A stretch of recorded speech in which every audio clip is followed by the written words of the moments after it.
Most people think success is about how hard you work or how much time you put in, but that's not the truth. Success belongs to the people who can think clearly when others are distracted, who can solve problems that everyone else runs from, and who can see opportunities before they're obvious. If you don't learn how to boost your critical thinking skills in 2025, you'll get left behind in a world that rewards clarity, not confusion.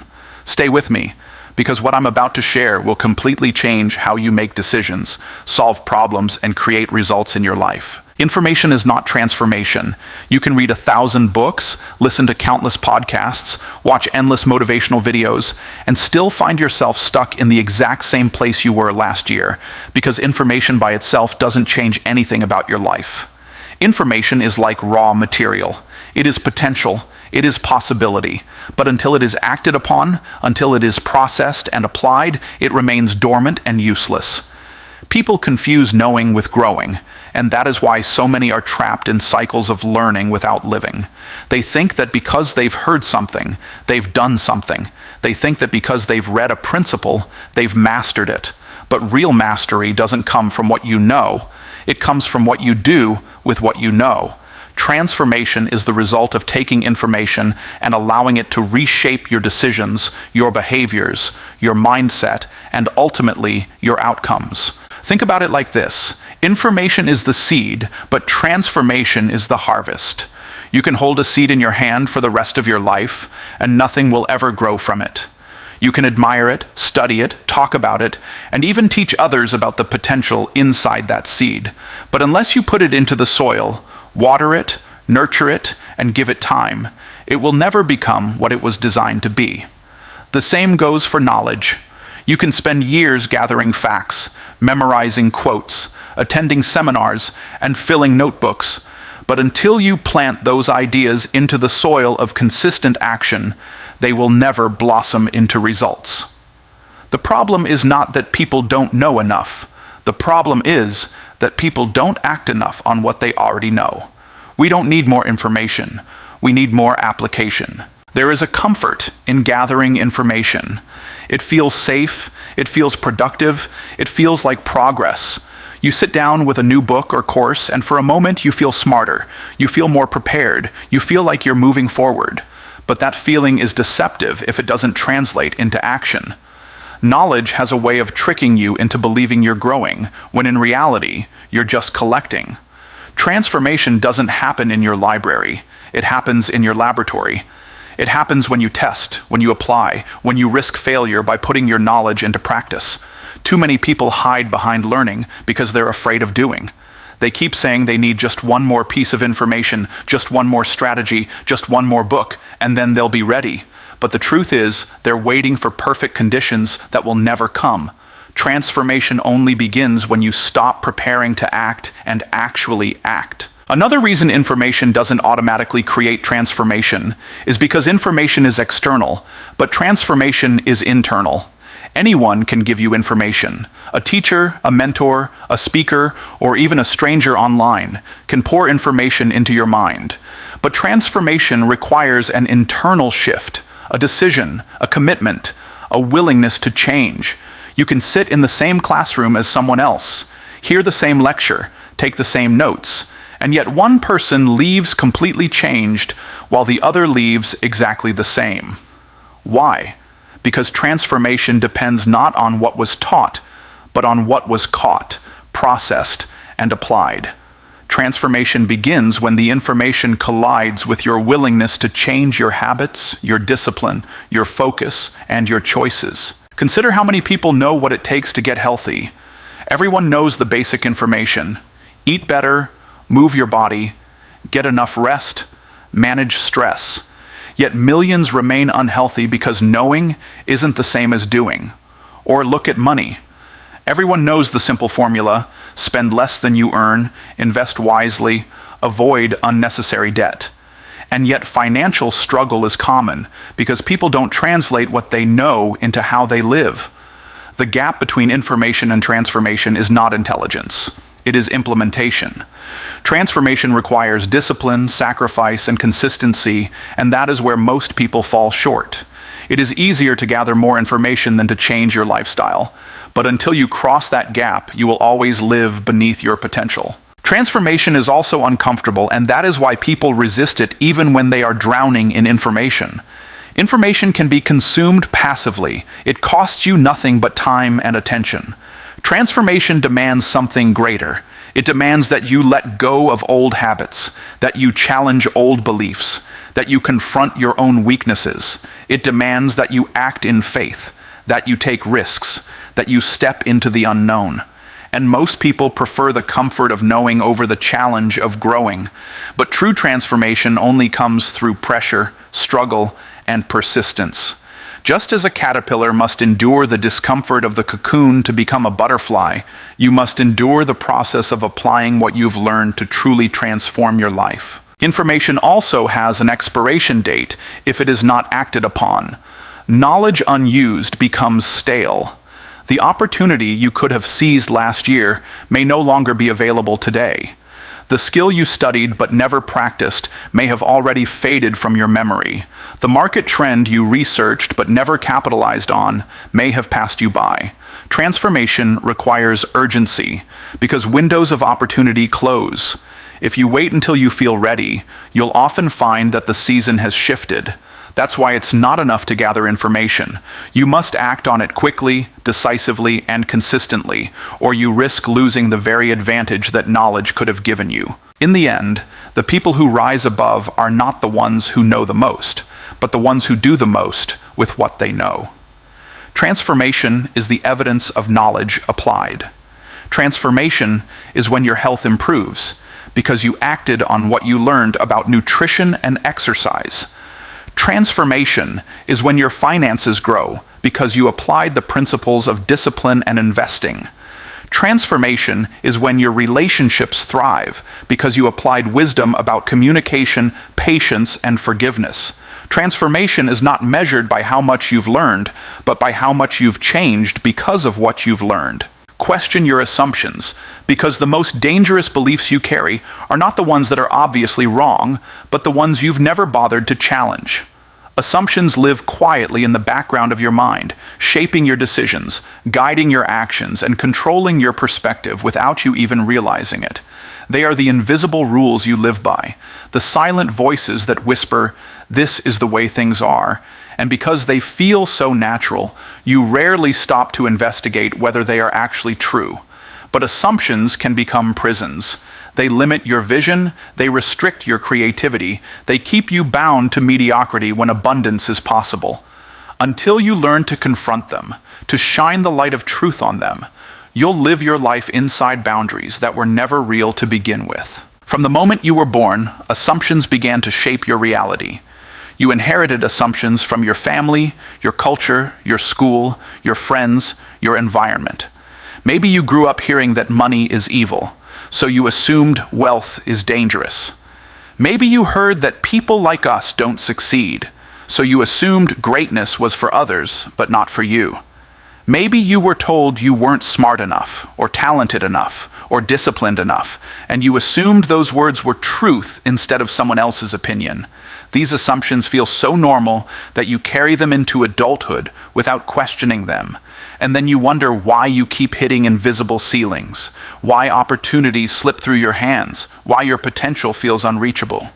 The answer is often hidden in the unchallenged assumptions that are shaping the limits of your life. Questioning your assumptions doesn't mean rejecting everything you've ever believed. It means testing what you've accepted to see if it still serves you.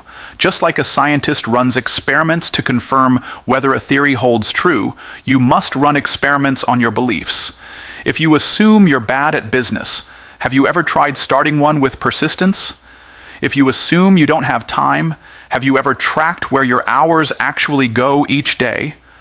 If you assume the world is against you, have you examined whether you might be sabotaging yourself with negative patterns? Until you test those assumptions, you can't know if they are truth or just mental chains. Think of how many breakthroughs in history came because someone dared to question what everyone else accepted as fact. People once assumed the earth was flat, and that assumption kept explorers from venturing too far. People assumed flight was impossible until the Wright brothers questioned it and proved otherwise. People assumed electricity could not be harnessed until Edison challenged that belief. Every innovation, every revolution, every great leap forward began when someone said, "What if that's not true? What if there's another way?" The same principle applies to your life. The limits you think are real may only be assumptions waiting to be questioned. The danger of unchallenged assumptions is that they create self-fulfilling prophecies. If you assume you'll never succeed, you'll hesitate to try, and your hesitation will lead to failure. If you assume people can't be trusted, you'll push them away, and your isolation will confirm your suspicion. If you assume opportunities never come your way, you won't recognize them when they appear, and you'll miss what was meant for you. Assumptions quietly program your behavior, and your behavior creates your reality. That's why questioning your assumptions is not optional if you want to transform your life. It is essential. One of the greatest ways to uncover hidden assumptions is to ask better questions. Instead of saying, "I can't do this," ask, "What would it take for me to do this?" Instead of assuming, "This is impossible," ask, "How might this be possible?" Instead of saying, "I don't have the resources," ask, "Who does, and how can I connect with them?" The quality of your life is directly linked to the quality of your questions, and the questions you ask have the power to expose assumptions you didn't even realize you were living under. The moment you begin to interrogate your own thinking, you open doors to possibilities that were hidden in plain sight. Questioning your assumptions also requires humility, because you must admit that some of the things you've believed for years might not be true. That can feel uncomfortable, even threatening, because your assumptions give you a sense of certainty. They make the world feel predictable, even if that predictability is painful. But humility allows you to say, "Maybe I've been wrong. Maybe there's a better way." That openness is the birthplace of growth.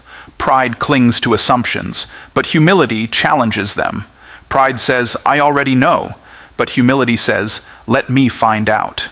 The more willing you are to be wrong, the faster you can move toward what is right. Another important factor in questioning your assumptions is the company you keep. If you only surround yourself with people who think like you, your assumptions will rarely be challenged. You need voices that stretch you, people who ask you hard questions, mentors who won't let you settle for easy answers. Iron sharpens iron, and thinking sharpens thinking.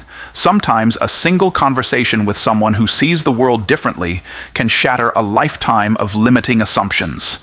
That's why growth-minded people seek out diverse perspectives, not because they want to abandon truth, but because they want to refine it. When you begin to question your assumptions, you'll notice how many of them were never yours to begin with.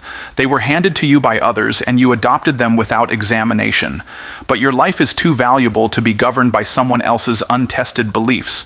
You must decide what is true for you, what aligns with your vision, and what leads to your highest potential. And the only way to do that is to keep questioning, keep testing, and keep pushing against the invisible walls that assumptions build around you. Pause before reacting, because in the space between what happens to you and how you respond lies the power to shape your entire future. Most people ruin opportunities, damage relationships, and sabotage progress, not because of what happened to them, but because of how they reacted in the heat of the moment. Life is filled with triggers. Someone criticizes you, circumstances don't go your way, pressure mounts, fear rises, and the natural instinct is to lash out, defend yourself, or make a rash decision. But when you react without pausing, you give control of your life to circumstances and emotions. The pause is powerful because it puts you back in the driver's seat. It gives you a chance to breathe, to think, to see clearly, and to respond with wisdom instead of regret. Think about how many people live in cycles of regret because they didn't pause. They said words they couldn't take back. They made decisions in anger that cost them years of progress. They quit too soon, signed the wrong deal, trusted the wrong person, or burned a bridge that could never be rebuilt. And afterward, they wished they could go back and undo it, but by then, the damage was already done. The tragedy wasn't the event, it was the reaction. One unguarded moment can destroy a reputation, end a relationship, or ruin an opportunity. That's why the discipline of pausing before reacting is so valuable. It buys you time to choose a response that builds instead of breaks, that opens doors instead of closing them. Pausing before reacting doesn't mean avoiding action. It means choosing the right action. Too many confuse impulse with strength. They think quick reactions show decisiveness, when in reality, quick reactions often reveal weakness. They show that you are ruled by emotion instead of guided by wisdom. Real strength is not in reacting fast, but in responding well. Real strength is having the self-control to withhold an immediate outburst, to silence the urge to prove yourself, and to instead measure your words, weigh your options, and then move forward with clarity. The pause is not weakness, it is power under control. When you pause, you give yourself the chance to separate facts from feelings. Feelings are real, but they are not always reliable. Fear feels real in the moment, but fear often exaggerates the danger. Anger feels justified, but anger often blinds you to the bigger picture. Excitement feels good, but excitement often causes you to overlook risks. If you react based on feelings alone, you will create chaos in your life. But when you pause, you allow your feelings to settle, and in that calm, you can see the truth. You can ask yourself, what's really happening here? What outcome do I want? What decision will serve me best long term? Those questions are impossible to answer when you are ruled by emotion, but they become clear when you allow yourself to pause. Consider the difference between reacting and responding in your daily life. In an argument with someone you love, reacting means raising your voice, escalating the tension, and making the conflict worse. Responding means pausing, listening, and choosing words that bring peace instead of fuel to the fire. In business, reacting means chasing every trend, panicking at every setback, and making decisions out of desperation. Responding means pausing, analyzing the situation, and making choices aligned with your long-term vision. In personal growth, reacting means quitting when it gets hard, abandoning discipline when motivation fades. Responding means pausing, remembering your why, and recommitting to the process. The pause creates the space where wisdom replaces foolishness, clarity replaces confusion, and progress replaces regret. Pausing before reacting is also about protecting your energy. Every time you react to negativity, you give away your power. When someone criticizes you and you lash back, they control you. When circumstances frustrate you and you panic, the situation controls you. When fear rises and you freeze, the uncertainty controls you. But when you pause, you reclaim control. You say, I will not let external chaos dictate my internal state. That decision alone elevates your life, because the world is filled with chaos, but not everyone has the discipline to remain centered. Pausing before reacting allows you to be the calm in the storm, and that calm becomes your competitive advantage. The pause also allows you to see opportunities others miss. When everyone else is reacting in panic, you can respond with strategy. When the market dips, most people react by selling in fear, but those who pause often find opportunities to invest wisely. When challenges arise, most people react by running, but those who pause discover ways to adapt and grow. The pause slows you down just enough to think differently, and thinking differently is what creates extraordinary results. Developing the habit of pausing requires intentional practice. It means training yourself to breathe when you want to speak, to wait when you want to rush, to think when you want to act. At first, it feels unnatural because the world is addicted to speed. We live in a culture that rewards instant responses, instant gratification, instant results. But wisdom is not built in haste. Wisdom is built in patience, reflection, and self-control. The pause may feel small, but its impact is massive because it reshapes the quality of every decision you make. Even great leaders, those who change the course of history, are marked not by how quickly they react, but by how wisely they respond. They pause to gather information, to weigh options, to anticipate consequences. That pause allows them to stay 3 steps ahead, while everyone else scrambles in reaction. You don't need to be famous or powerful to use this principle. You need only the discipline to stop, breathe, and think before you act. In doing so, You elevate your decisions, protect your relationships, and create a future you won't have to apologize for. Seek perspective, because the way you see the world determines the way you live in it. Most people believe their perspective is reality, but in truth, their perspective is only a fraction of reality. You don't see the world as it is. You see the world as you are. Your experiences, your upbringing, your culture, your emotions, and even your assumptions act like filters on a lens. That means you're not seeing the full picture. You're only seeing a slice of it. And if you base your entire life, your choices, and your future on a limited perspective, you'll make limited decisions and live with limited results. Perspective is the ability to step back, widen your vision, and recognize that your viewpoint is not the only viewpoint. It's the ability to see beyond yourself, to recognize blind spots, and to grasp opportunities that are invisible when you're locked into a narrow way of thinking. Perspective is often the dividing line between those who grow and those who stay stuck. Two people can face the same challenge, yet one sees an obstacle while the other sees an opportunity. The difference is not in the circumstance, it's in the perspective. A setback can look like failure to someone with a short-sighted view, but to someone with perspective, that same setback looks like a lesson, a stepping stone, a temporary detour on the way to success. Perspective transforms how you interpret your experiences, and because interpretation shapes your response, perspective ultimately shapes your destiny. Seeking perspective requires humility, because it forces you to admit that your way of seeing things might not be complete. That's hard for most people because we cling to the illusion of certainty. We want to believe we're right, we want to believe we see clearly, and we want to believe our way is the best way. But humility whispers, maybe I'm missing something, maybe I don't have the whole picture. That willingness to admit your limitations is the first step to expanding your perspective. The proud mind closes itself off to growth, but the humble mind keeps learning, keeps questioning, and keeps seeking. One of the best ways to gain perspective is to surround yourself with people who think differently than you do. Too many people live inside echo chambers, where everyone around them agrees with their opinions, reinforces their beliefs, and validates their assumptions. While that feels comfortable, it also keeps you trapped in a narrow worldview. Growth requires friction, and friction often comes from being challenged by someone who sees the world differently. When you spend time with people from different backgrounds, industries, cultures, or mindsets, they open windows into realities you've never experienced.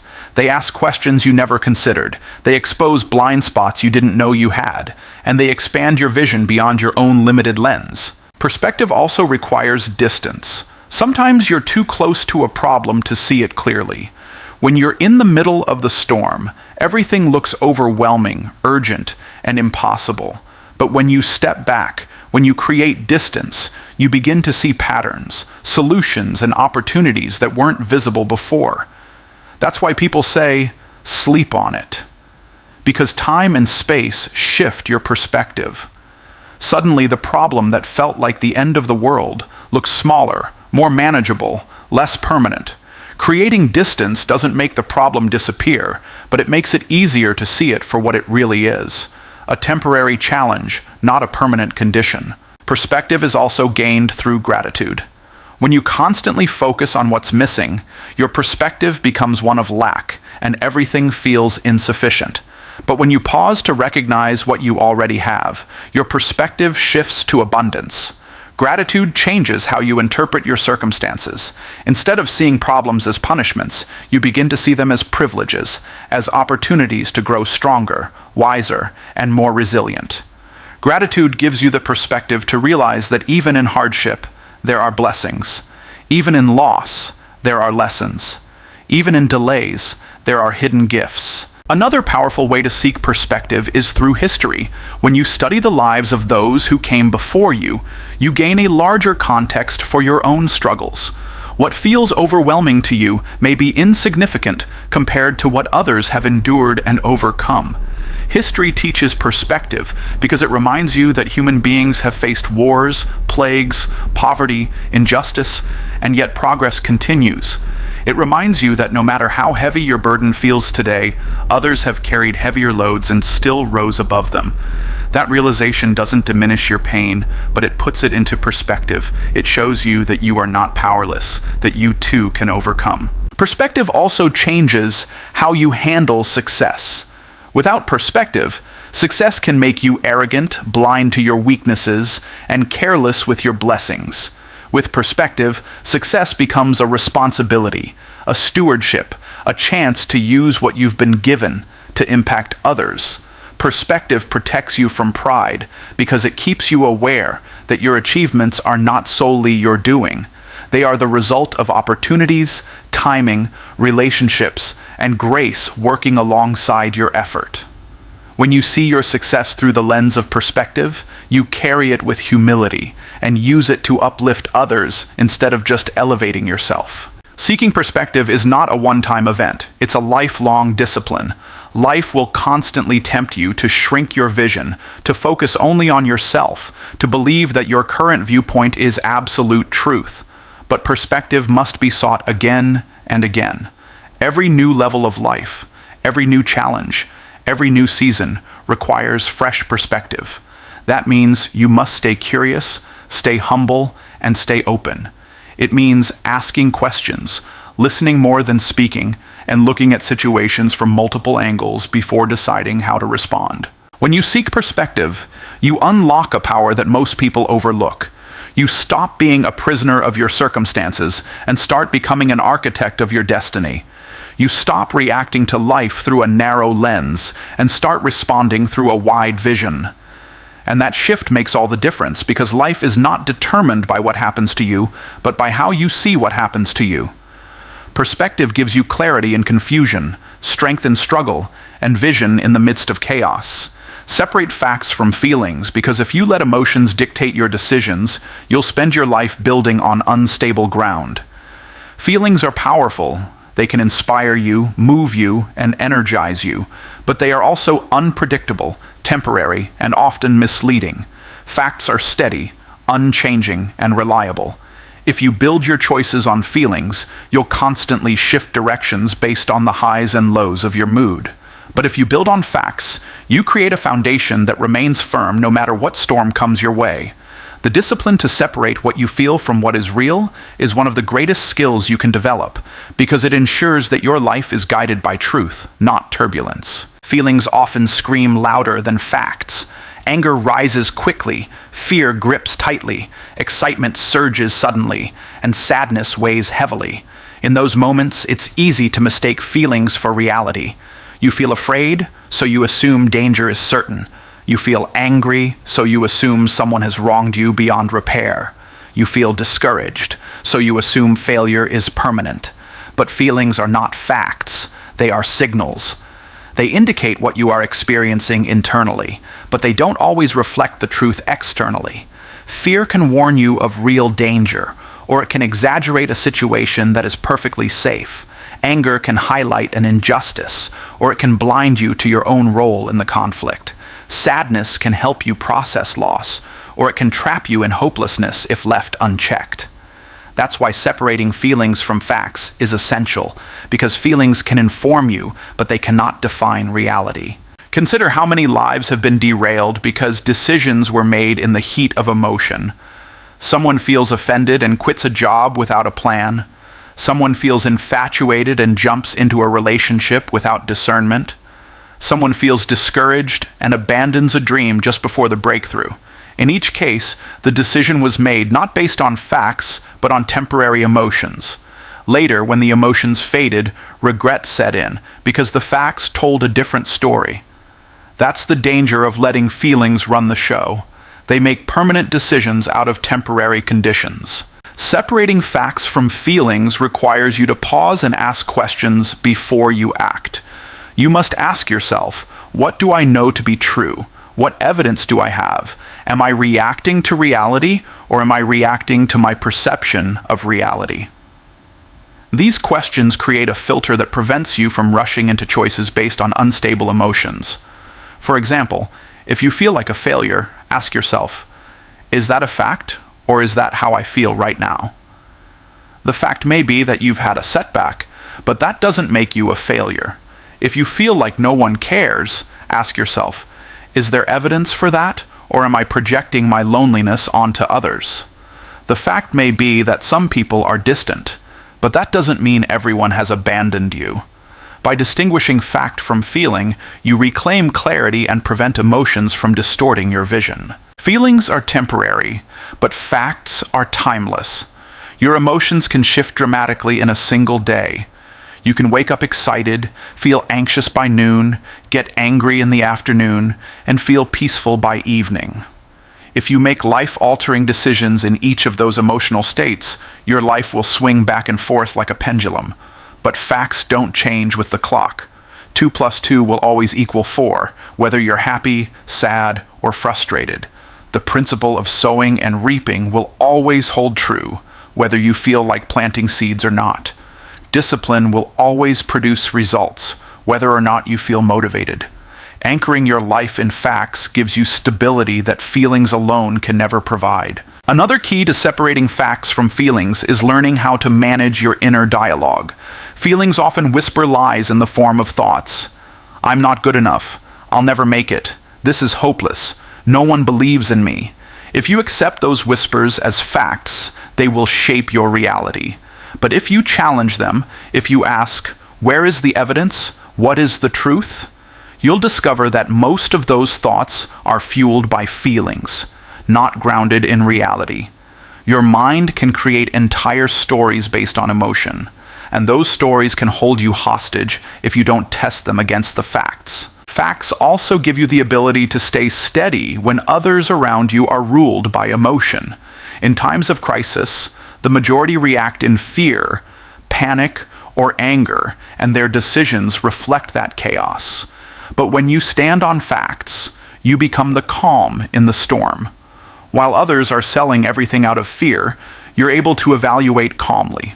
While others are giving up out of discouragement, you're able to stay committed to the process. That steadiness is rare, and it sets you apart.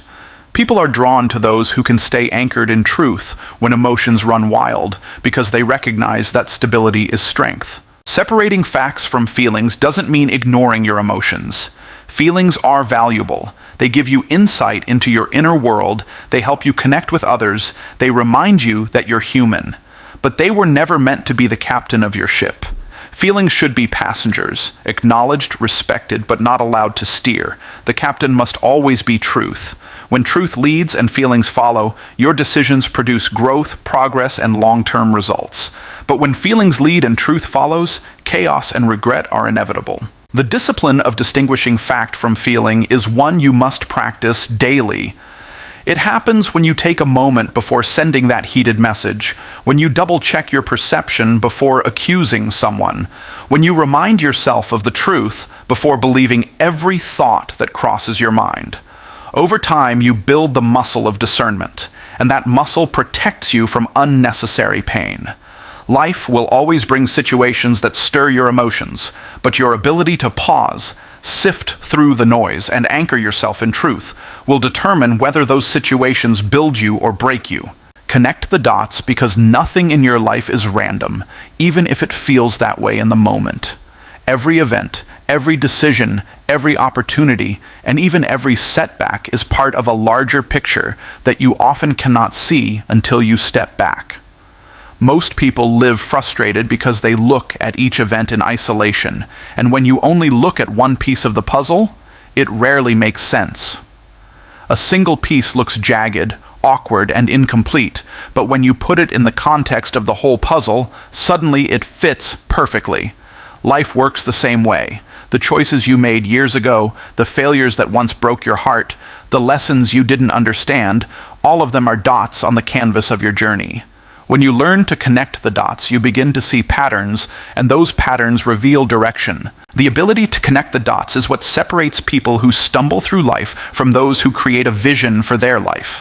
When you only see the moment, you react emotionally, you make short-term decisions, and you live without strategy. But when you step back and connect the dots, you begin to recognize cause and effect.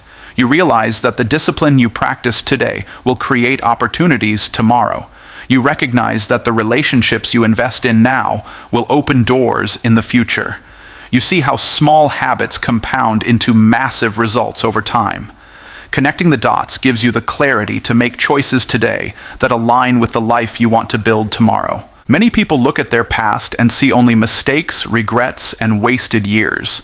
They assume those dots disqualified them. But if you're willing to connect the dots, you'll realize that even your failures were preparing you. The job that didn't work out taught you resilience. The relationship that ended taught you boundaries. The opportunity you missed taught you to be more prepared for the next one.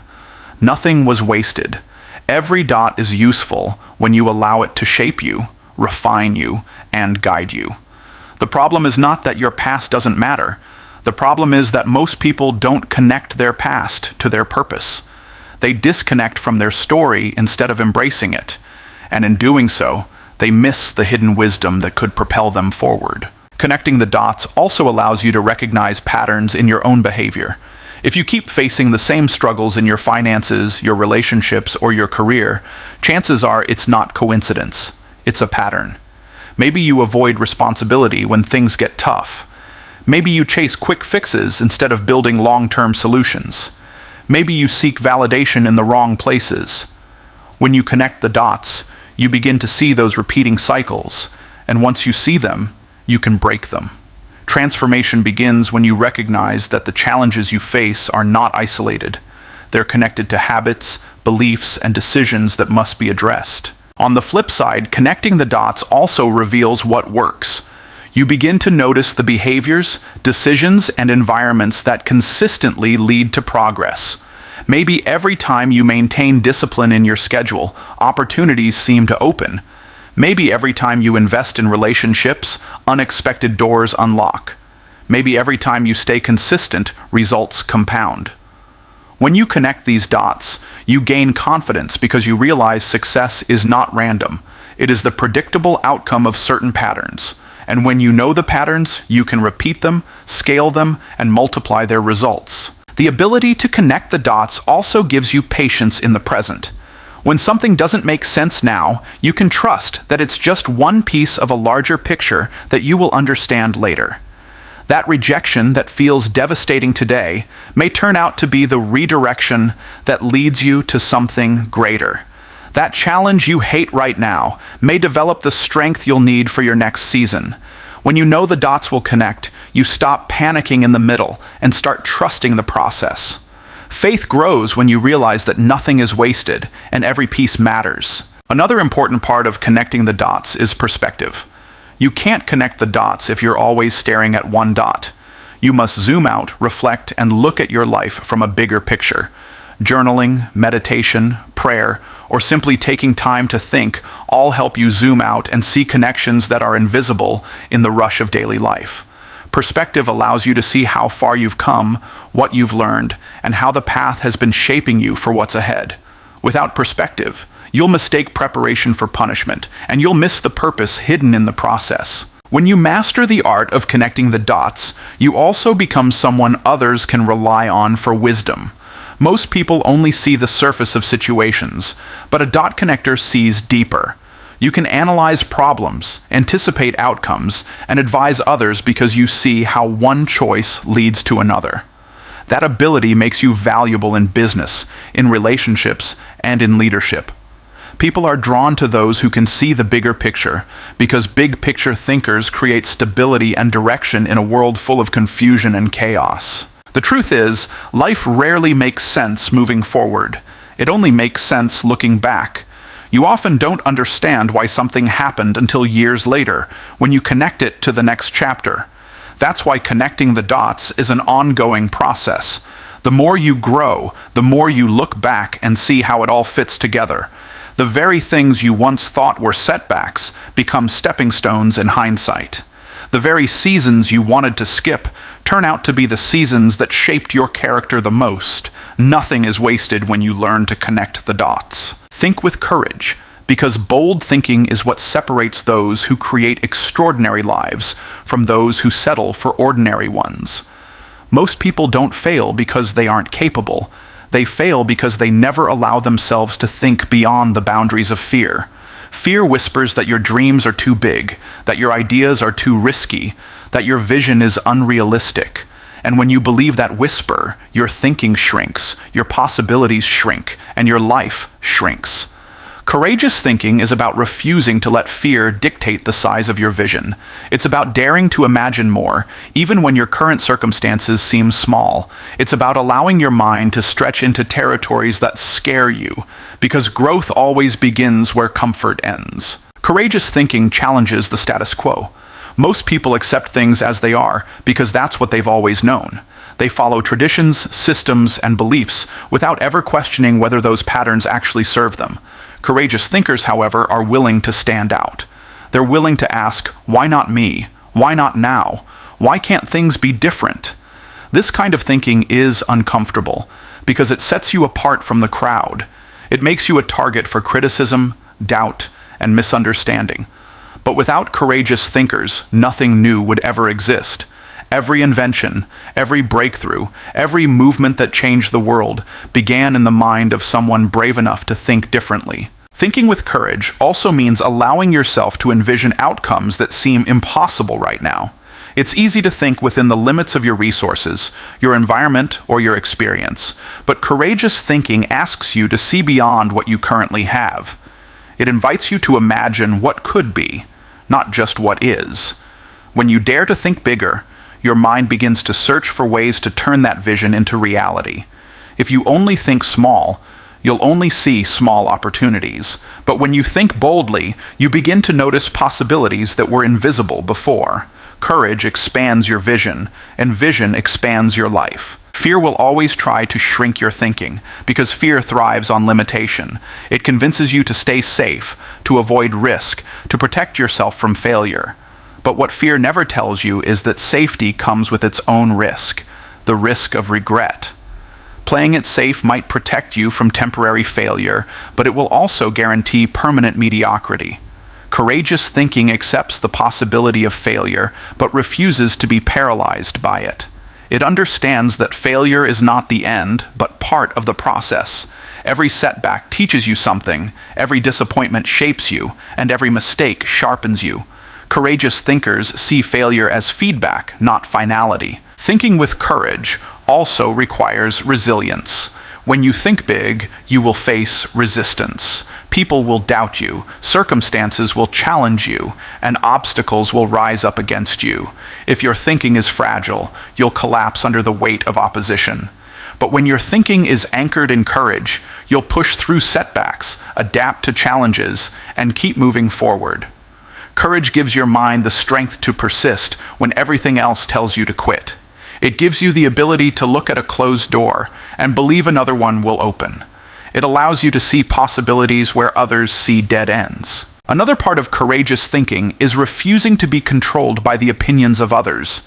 Too many people think small because they fear judgment. They're afraid of being laughed at, criticized, or rejected, so they limit their dreams to what feels acceptable to everyone else. But courageous thinking recognizes that no one else has to live your life but you. The critics won't pay your bills, they won't build your legacy, and they won't carry your regrets. If you let their opinions control your thoughts, you give away your power. Courage means thinking for yourself, setting your own vision, and being willing to stand alone if necessary. Courageous thinking is also about taking responsibility for the direction of your life. It's easy to think like a victim, to blame circumstances, or to settle for excuses. But courage refuses to hand over control. It says, I may not control everything that happens to me, but I will control how I respond. I will control what I focus on. I will control what I pursue. That kind of ownership requires courage because it eliminates excuses. It forces you to face yourself honestly, to admit where you've held yourself back, and to commit to doing better. Victim thinking keeps you stuck, but courageous thinking propels you forward. When you think with courage, you give yourself permission to dream, but you also give others permission to dream. Courage is contagious. When people see you thinking boldly, when they see you challenging limits, when they see you daring to believe in the impossible, it inspires them to expand their own thinking. Your courage becomes a catalyst for others. That means courageous thinking isn't just about you. It's about everyone connected to your destiny. By choosing to think bigger, you open doors not only for yourself but for countless others who will be impacted by your vision. Courageous thinking doesn't mean you have no fear. It means you refuse to let fear make your decisions. It means you acknowledge the fear, but you don't bow to it. You let your vision speak louder than your fear, your purpose speak louder than your doubt, and your faith speak louder than your excuses. Courageous thinkers understand that the world doesn't change through safe ideas. It changes through bold ideas. And those bold ideas begin in the mind of someone brave enough to think beyond what is and believe in what could be.